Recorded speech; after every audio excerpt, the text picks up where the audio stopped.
Convidat per al moviment contra la incineració a Unilan, Eduard Rodríguez, doctor en Medicina, professor d'investigació a l'Institut d'Investigacions Biomèdiques de Barcelona i membre del Comitè Científic sobre nous riscos per a la salut de la Unió Europea, afirma taxatiu que no coneix cap empresa incineradora de residus que no superi els nivells legals. Unilan ja crema residus urbans, més de 55.000 tones l'any passat, i a partir de l'1 de juliol hi afegirà pneumàtics. Segons ha sabut, el moviment contra la incineració Unilan ha signat un contracte amb l'empresa Cygnus per incinerar 6.000 tones de pneumàtics usats a l'any, amb una durada de 3 anys fins al juny de 2015.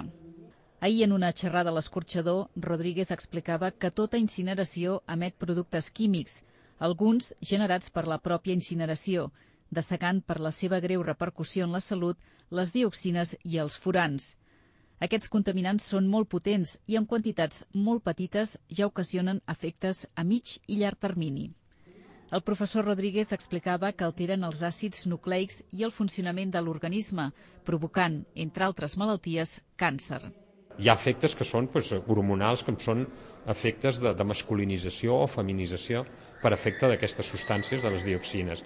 Altres són efectes, dels que més preocupen avui en dia, del desenvolupament cerebral en el fetus i en els nens petits. O sigui, hi ha una alteració en la maduració del sistema nerviós i això determina a llarg termini, és evident, efectes que es diuen efectes cognitius. Hi ha altres alteracions que són del funcionament normal dels òrgans endocrins, com els tiroides, com l'ovari, etc.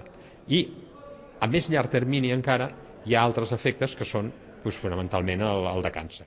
Més recentment també s'ha constatat que incrementen la taxa de cert tipus de diabetis i noves complicacions respiratòries.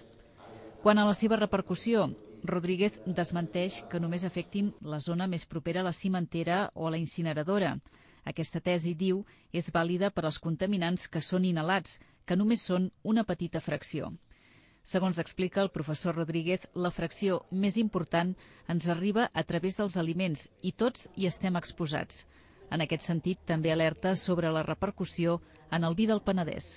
Els productes aquests s'emeten, sobretot les dioxines, passen a la pastura, passen a la llet, passen als animals, poden passar en el vi, per exemple, ja que estem en una comarca vitivinícola, perquè són molt solubles en alcohol, per cert, i això pot arribar a qui consumeixi un producte, i avui dia els productes que consumim, un es menja unes maduixes que poden vindre de Xile, es veu una ampolla de vi del Penedès a Nova York o es pot estar menjant unes pomes que venen de Califòrnia. El moviment contra la incineració a Unilan començarà properament una recollida de signatures. La xerrada també va incloure la projecció del documental Incinerando el futuro, elaborat a Ulasti, on la mateixa empresa propietària de la Unilan dels Monjos i Vallcarca vol incinerar residus.